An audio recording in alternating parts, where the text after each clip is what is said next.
내가 주의 성전을 향하여 예배하며 주의 인자하심과 성실하심으로 말미암아 주의 이름에 감사하오리니 이는 주께서 주의 말씀을 주의 모든 이름보다 높게 하셨음이라. 여호와여, 세상의 모든 왕들이 주께 감사할 것은 그들이 주의 입의 말씀을 들음이오며 그들이 여호와의 도를 노래할 것은 여호와의 영광이 크심이니이다. 높이 계셔도 낮은 자를 굽어 살피시며 멀리서도 교만한 자를 아시는 아버지 하나님, 주의 인자하심이 영원하여 하나님의 의와 아버지 하나님의 나라를 찾고 구하는 모든 백성들을 향하여 오늘도 은혜로 인도하시고 우리 하나님의 신실하심으로 채우시고 보호하시고 인도하심을 감사를 드립니다. 제에 드리는 예배를 통해서 하나님의 영광이, 우리 하나님의 끝없는 사랑이 이 땅 가운데 충만하기를, 나타날 수 있도록 우리 모두를 사용하시기를 간절히 원하며 예수님 이름으로 기도하옵나이다. 아멘. 미주에 있는 우리 한인들 10명 중에 7명이요 팬데믹 사태로 인해서 정신건강에 악영향을 받는다, 이런 조사가 나왔습니다. 이번에 조사는 이제 우리 한인들을 중심으로 조사를 했다고 그러는데요. 그 의료보건저널 그 BMC 퍼블릭 헬스인데, 여기서 이 팬데믹 기간 동안에, 그러니까 서비스 접근성, 사회적 지원, 뭐 이런 어떤 미주 한인의 정신건강 연관성이라는 어떤 그런 제목으로 리서치를 하고 연구를 했는데요. 이 내용을 보면은 한인들이 물론 이제 언어도 있겠고 여러 가지 장애도 있겠지만은 보험이 있는데도 불구하고 그렇게 두려워한다는 겁니다.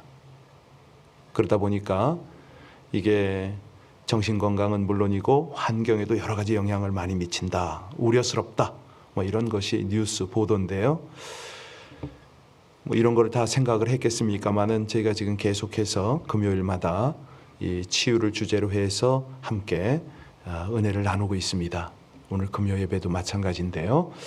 우리 모든 성도님들, 많은 교회들이 우리 주님께서 이 세상에 오셔서 가르치고 전파하고 고치시는 이 사역에 집중을 하셨지 않습니까?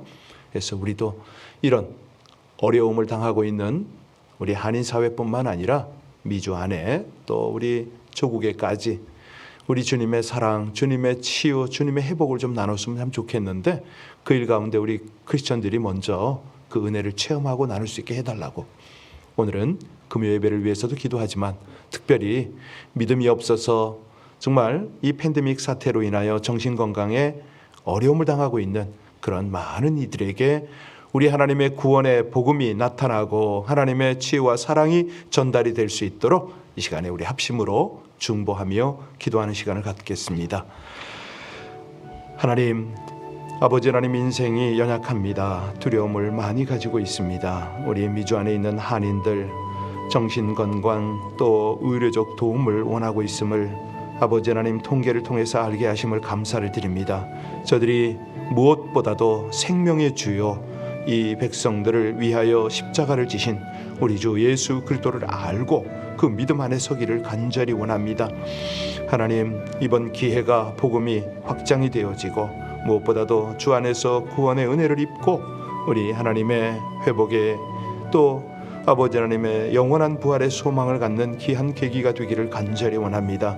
저희들 기도하며 또 우리가 할 수 있는 것들을 감당하기를 원합니다. 금요 예배 가운데도 아버지 하나님, 지치고 상한 영혼들, 치유받을 영혼들을 보내주옵시고 무엇보다도 아버지 하나님, 이 팬데믹 상황 중에 우리 하나님의 복음, 하나님의 구원의 역사가 온전히 나타나기를 간절히 원합니다. 먼저 교회와 성도들이 이 귀한 하나님의 복음, 하나님의 은혜를 나눌 수 있도록 담대함을 주시고 복음에 대한 아버지 하나님 온전한 참 사명 감당에 헌신되어지는 저희들 되기를 간절히 원하며 아버지 하나님, 지금도 두려움 가운데 있고 여러 가지 정신적으로 위축당하고 있는 영혼들이 온전히 주를 만나며 주를 찾으며 우리 하나님의 회복을, 하나님의 치유와 하나님의 은혜를 받기를 간절히 원합니다. 이 모든 일을 통해서 하나님의 크신 영광과 하나님의 치유와 회복이 온전히 드러나기를 간절히 원하며 신실하시고 감사하신 우리 주 예수님 이름으로 기도하옵나이다. 아멘. 오늘 말씀은 욥기 14장 13절부터입니다. 13절부터 22절 마지막 절까지를 합독하시겠습니다. 주는 나를 수월에 감추시며 주의 진노를 돌이키실 때까지 나를 숨기시고 나를 위하여 규례를 정하시고 나를 기억하옵소서. 장정이라도 죽으면 어찌 다시 살리이까? 나는 나의 모든 고난의 날 동안을 참으면서 풀려나기를 기다리겠나이다. 주께서는 나를 부르시겠고 나를 대답하겠나이다. 주께서는 주의 손으로 지으신 것을 기다리시겠나이다. 그러하온데 이제 주께서 나의 걸음을 세시오니 나의 죄를 감찰하지 아니하시나이까? 주는 내 허물을 주머니에 봉하시고 내 죄악을 싸매시나이다. 무너지는 산은 반드시 흩어지고 바위는 그 자리에서 옮겨가고 물은 돌을 닳게 하고 넘치는 물은 땅의 티끌을 씻어버리나이다. 이와 같이 주께서는 사람의 희망을 끊으시리나이다. 주께서 사람을 영원히 이기셔서 떠나게 하시며 그의 얼굴빛을 변하게 하시고 쫓아 보내시오니 그의 아들들이 존귀하게 되어도 그가 알지 못하며 그들이 비천하게 되어도 그가 깨닫지 못하나이다. 다만 그의 살이 아프고 그의 영혼이 애곡할 뿐이니이다. 아멘. 어려움에 처했을 때에 도움을 구할 수 있는 대상은 누굽니까? 네, 내가 가장 믿고 의지하는 그런 대상이 아니겠습니까? 욥이 지금 기도하는 내용을 가만히 살펴보면 하나님을 제대로 확실하게 의지하고 하나님께 소망을 두고 있음을 우리가 볼 수가 있습니다. 지금 이제 14장 후반부가 하나님께 대한 욥의 탄식과 간구의 마지막 대목이죠. 욥은 확신을 가지는 것이 하나님께서 진노를 돌이키실 때까지 나를 숨겨주시고 나를 보호해 주실 것입니다. 이것을 확신하며 간구를 하지 않습니까? 그런데 문제는 뭐냐면 아무리 자기가 탄식을 하고 기도를 해도 하나님의 대답을 들을 수가 없네요. 그러니까 하나님이 도대체 자기에게 반응을 하시지 않으니까 이제는 포기하는 심정으로 죽음을 예상합니다. 이 죽음으로 끝나는 것이 아니고요. 그래도 소망이 있는 것은 하나님 나라에서 다시 살아날 때에는 은혜를 얻게 해달라고 이걸 구하고 있네요. 여러분 어떠세요? 욥이 살던 시대는 예수님이 계신 때가 아니잖아요. 그런데 그에게 부활의 소망이 있단 말이죠. 자, 이거를 우리는 어떻게 이해하고 우리의 삶에 어떻게 적용해야 될까? 이런 접근을 할 텐데요. 지금까지 욥은 친구들에게 자신이 이런 재앙당할 만한 죄를 짓지 않았다고 항변을 했죠. 하나님께서 자신의 어릴 때부터 지은 소소한 죄들을 다 모은다 할지라도 이런 재앙은 가혹하지 않느냐, 이렇게 탄식을 했습니다. 자, 이 친구들을 향해서는 이제 뭐 어떤 항변에 가깝죠. 근데 이게 아무리 외쳐도 허공치는 소리네요. 친구들은 귀담아 들으려고 하질 않습니다. 뭐 내일부터 보시겠습니다만은 또 엘리바스는 한 수 더 뜨거든요. 여하튼 간에 하나님은 묵묵부답이십니다. 이제 부르짖기에도 지친 욥이 죽음을 생각을 하는 거 아닙니까? 그런데 죽음 이후에 부활의 은혜만은 잃지 않게 해달라고, 그걸 잊지 않게 해달라고 간구를 하고 있습니다. 결국 죽게 되겠지만 죽음 이후라도 하나님이 나를 기억해달라고. 여러분, 이런 것이 바로 믿음 아닌가요? 네. 욥은 자신이 끊임없는 고통을 받아야 하는 근본적 이유에 대해서는 지금 인식을 못하고 있습니다. 이것이 영적 전쟁이고 사단의 그런 어떤 공격인 것을 지금 다 모르고 있지 않습니까? 뿐만 아니라 인간의 불완전성을 인도하시려는 하나님의 또 다른 목적, 이거를 살피지를 않아요. 살필 수가 없는 상황이죠. 자신의 고난에 대한 어떤 이제 탈출구만을 찾는 겁니다. 그게 안 되니까 점점 회의를 품고 있는 것이 이 욥의 탄식이고 기도입니다. 자, 우리가 어제 살폈는데요. 1절부터 6절까지를 쭉 다시 한번 보시기 바랍니다. 거기 보면 욥은 생을 순간적인 찰나적인 꽃에 비유했잖아요. 자, 이런 인생에 대해서 엄격한 하나님. 내 인생은 더덥고 연약한데 하나님은 엄격하다. 뭐 이 고백을 했어요. 욥이 이제 욥기서를 이렇게 보시면 이제 그런 내용들이 있습니다. 이 세 친구도 마찬가지고 욥도 마찬가지고 후반부로 가면 갈수록 전반부의 내용을 많이 논조를 반영하는데 이제 점점 적나라하게 표현을 하고 더 심도 있게 그렇게 표현 묘사를 할 때가 많습니다. 여기 욥도 똑같습니다. 7장의 논조를 이제 반영을 하고 있는데 그 인생 자체를 적나라하게 표현합니다. 이것을 주관하시는 하나님의 모습, 이것은 아주 7장과 대조적으로 그렇게 나오고 있거든요. 욥이 허망한 인생을 향한 하나님의 요구사항이 너무 크지 않습니까? 이거 가혹합니다. 이런 이제 탄식을 하고 있는데 욥의 이제 투정에 가까운 거죠. 자, 하나님은요, 공의에 의해서 엄정히 판단하시는 재판관일 뿐만 아니라 선한 목자잖아요. 영존하시는 아버지시잖아요. 위대한 치유자시거든요. 그런데 욥은 지금 자기 관점으로만, 자기 어떤 이해로만 해석을 하고 있습니다. 인생을 꽃과 같다 이렇게 비유하고 있는데 이게 이제 성경에서 주로 사용되는 그런 비유 아닙니까? 이 표현은 왜 꽃과 같다 그러느냐? 인생의 덧없음, 유한성 뭐 이런 거를 강조하기 위해서 사용하는데 욥이 이렇게 표현해 가지고 내가 번창했던 지난 날이 꽃과 같습니다. 아침에 잠깐 피었다가 그렇게 저녁에 사그러지는 그런 세월을 살았네요. 하나님, 이 고백을 하는 겁니다. 그리고 이제 7절에서 12절까지 바로 앞절의 내용을 보면은 회복의 가능성이 없는 것으로 판단을 하잖아요. 자신의 상황과 인생을 나무의 그루터기에 다시 이제 연한 가지가 뻗어 오르는 것을 대조시킵니다. 하나님이면은 희생시킬 수 있는데 나는 지금 가능성을 못 보겠습니다. 뭐 이런 내용이거든요. 어제 그 내용에 대해서 잠깐 다뤘었는데요. 여러분, 지난번에 우리 비가 쫙 왔을 때 무슨 생각을 하셨어요? 예. 식물들이, 초목들이 하나님의 은혜를 머금고 새 힘을 얻겠구나, 소생하겠구나, 뭐 이런 느낌도 가지셨을 텐데 사실은 그 비를 보면서 저는 여러 가지 생각을 했었거든요. 비가 내리니까 참 깨끗해진다, 하늘도 맑다, 하나님의 여전하심이 보이는데 저 비가 만약에 우리 심령에 내리는, 영혼에 내리는 예수님의 보혈이다 라고 했을 때 우리가 얼마만큼 하나님의 은혜 가운데 거하겠는가, 이런 묵상을 한번 해드렸습니다. 그렇지 않나요? 예. 하나님께서 때를 따라 그렇게 은혜를 주시거든요. 우리 영혼이 가랄 때, 우리가 지치고 낭망하고 있을 때, 하나님의 은혜를 제대로 깨닫지 못할 때 그런 식으로 우리에게 다가오시잖아요. 욥이 부분적으로 이런 걸 알아요.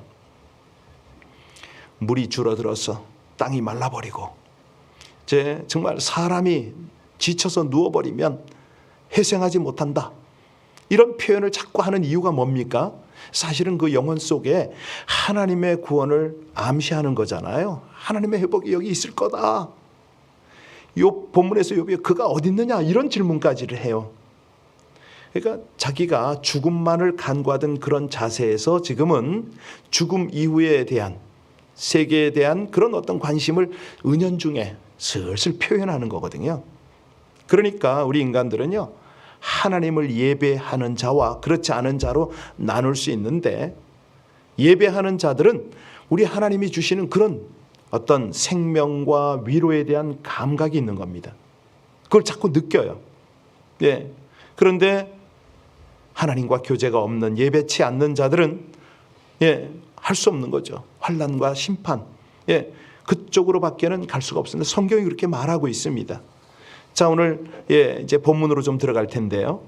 14장 13절부터 이렇게 쭉 보면은 이렇게 연약하고 덧없는 인생을 탄식함으로 자신의 생에 대한 극단적 회의와 함께 하나님의 구원에 대한 이제 소망을 암시적으로 쭉 이어지는 이제 그 전단락과 함께 이제 후반부에서는 죽음을 갈망하는데 죽음 너머에 있는 부활을 소망하는 그 모습이 여기 나와요.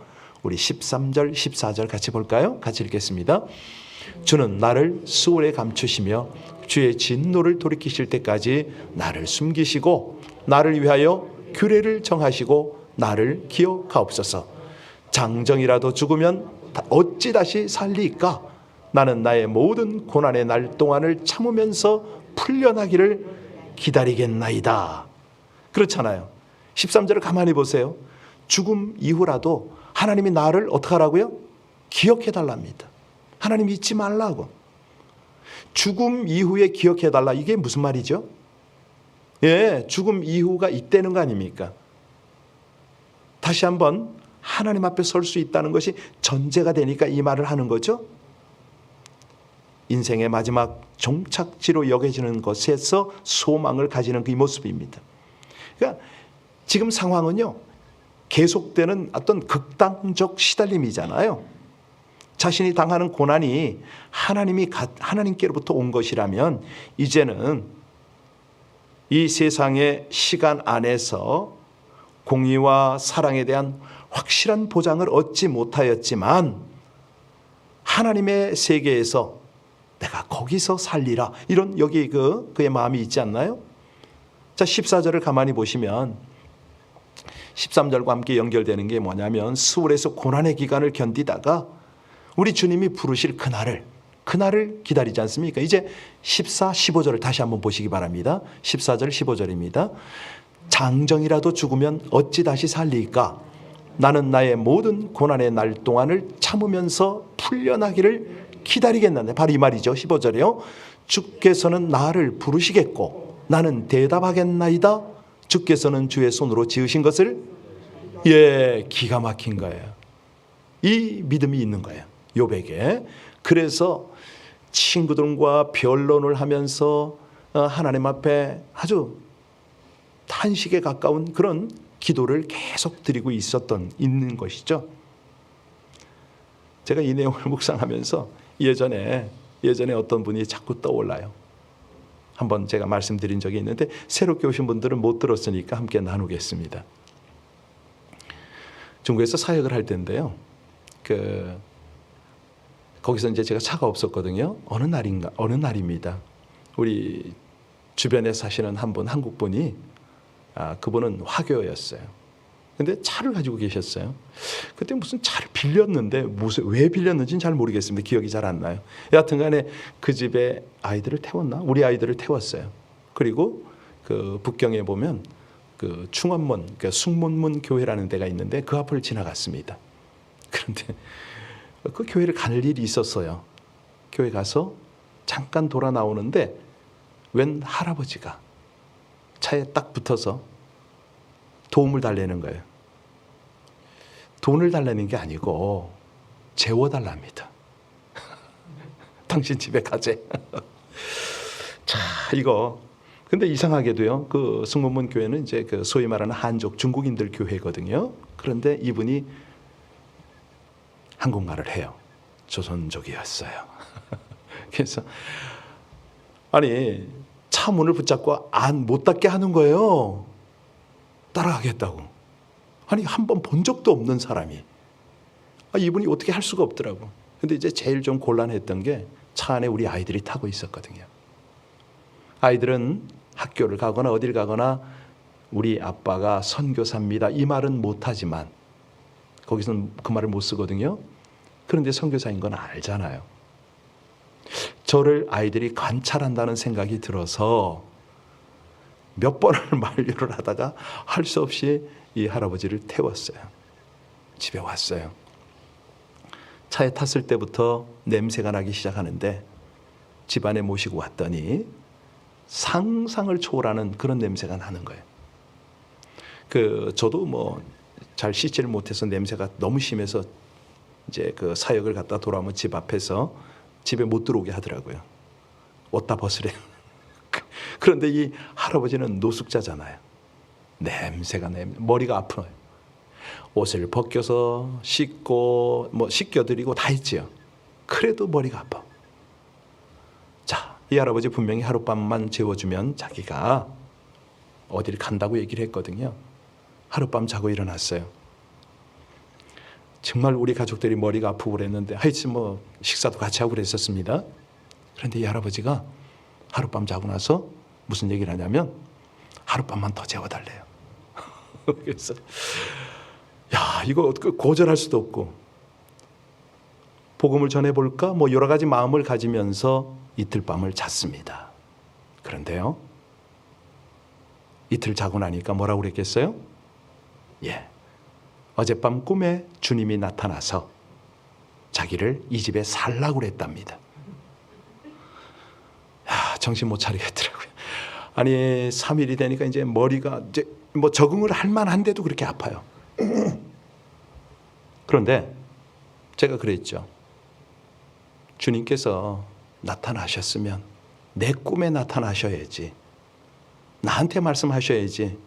어떻게 부영한테 그러냐고. 근데 이제 이 할아버지가 계속해서 찬양을 했어요. 예수 믿는 분이에요.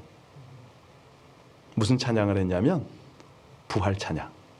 할렐루야 우리 예수 부활 승천하셨네. 끊임없이 부르는 거예요. 이분이 교회 앞에서 저를 만났다고 그랬죠. 아마 교회에 들락거렸는지도 모르겠습니다. 나중에 대화를 했어요. 도대체 어떻게 예수를 믿게 되었고 이 찬양은 어떻게 알며 왜 우리 집이었느냐 이제 차근차근 다 물었는데 알고 보니까 길림성 화전이라는 곳에 자기 아들이 처석교회 리더예요. 지도자예요. 집사죠. 그땐 거긴 집사님들이 다 목회를 합니다. 그때만 해도 지금은 이제 목회자가 다 섰죠. 쭉 그 얘기를 해요. 어떻게 북경까지 오셨습니까? 쭉 물었는데 이분이 뭐 요약하자면 그거예요. 내 안에 부활의 소망이 있다. 그리고 내 삶을 통해서 이걸 나타내고 싶다. 근데 실제 이분의 생활은 그게 아닌 거예요. 할 수 없이 제가 기차표를 사서 그 화전까지 가는 그 기차표를 사서 보내드렸습니다. 오늘 뭐 욥과 같지는 않죠. 욥은 지금 죽음의 위협에서 부활을 바라보았지 않습니까? 그런데 우리가 여기서 놓쳐서는 안 되는 게 16, 17절을 보면요, 하나님의 섭리인 거예요.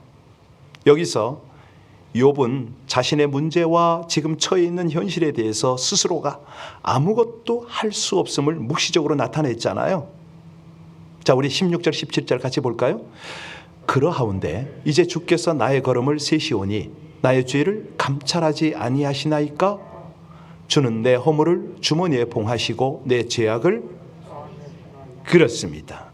왜 이런 고통이 찾아왔는지 설명할 수 없고 하나님께 항변해 보아도 재앙에서 벗어날 수 없는 상황에서 욥은 죽음 이후에 있을 부활의 은혜만은 이것만큼은 내가 소망합니다. 이것이 아까 말씀드렸던 그 할아버지의 소망일 수도 있고 우리의 소망입니다.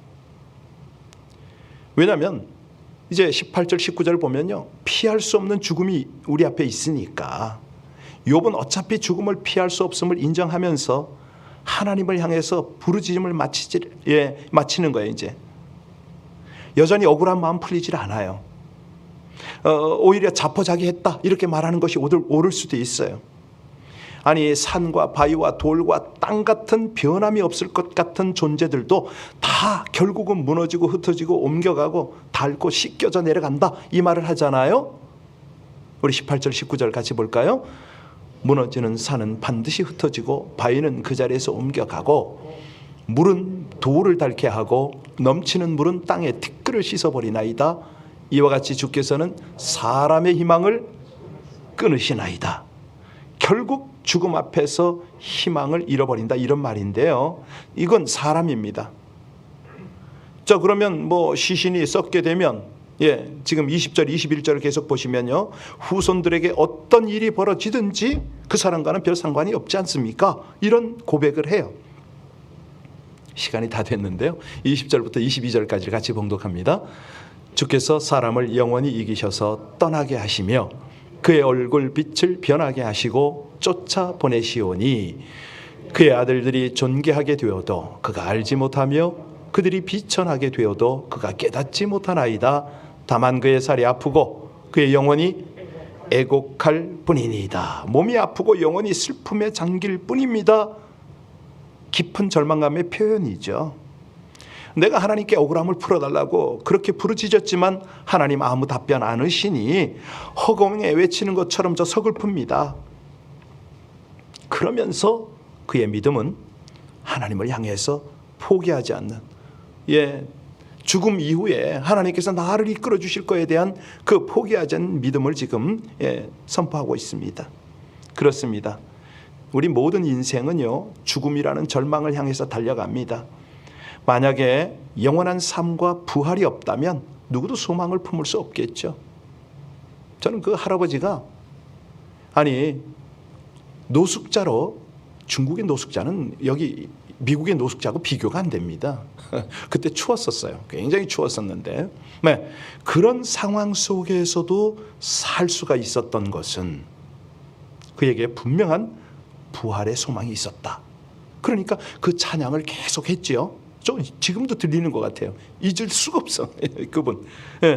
그러니까 이 욥의 탄식과 함께 이런 사실들은, 믿음의 사람들이 이 부활을 소망하는 것은요, 죽음을 뛰어넘는 거잖아요.